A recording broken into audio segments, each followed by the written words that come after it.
As we talked about earlier, the festivals of Christmas and Easter come out of paganism.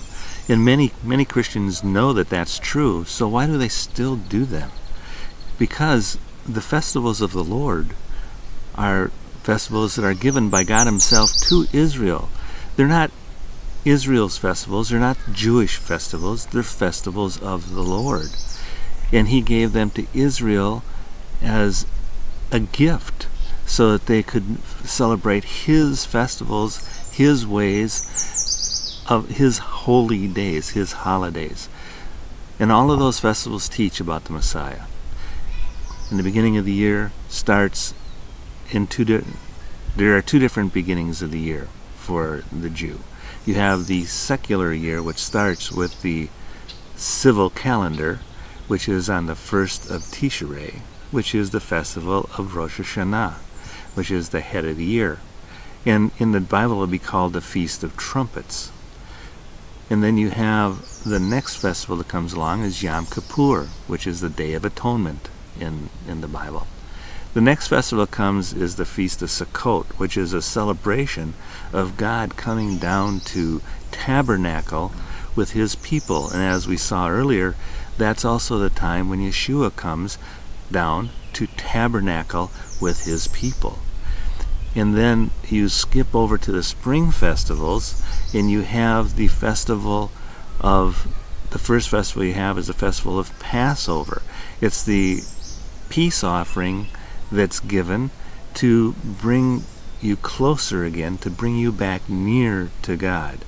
And in that Passover, or Pesach as it's called by the Jews, there's a festival that follows right after that, which is the Feast of Hag Matzah, the Feast of Unleavened Bread.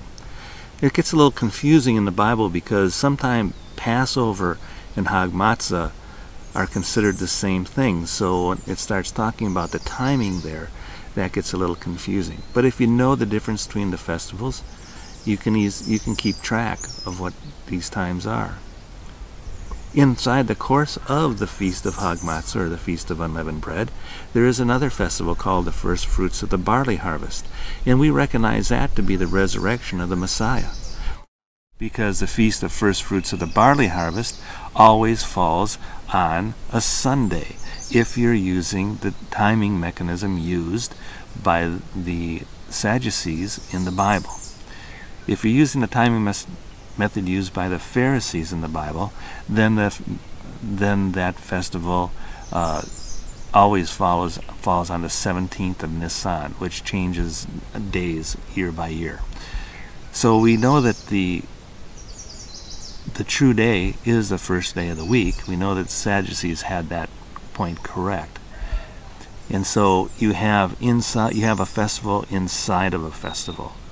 And then where Passover starts, it doesn't just stop on Passover or with the Feast of Hag Matzah, but it continues on to the next festival of Shavuot, which is the first fruits of the wheat harvest. The first fruits of the wheat harvest. And that is where we see the whole nation coming to Mount Sinai and receiving the Torah of God. They receive the law of God on that day.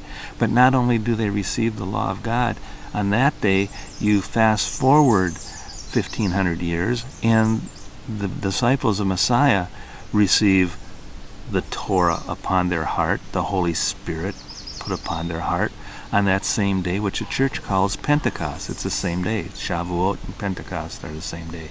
And that is the end of the feast of Passover. So Passover has numerous feasts, and it's a long time. It runs for over a month. And then that's the end of the festival. So those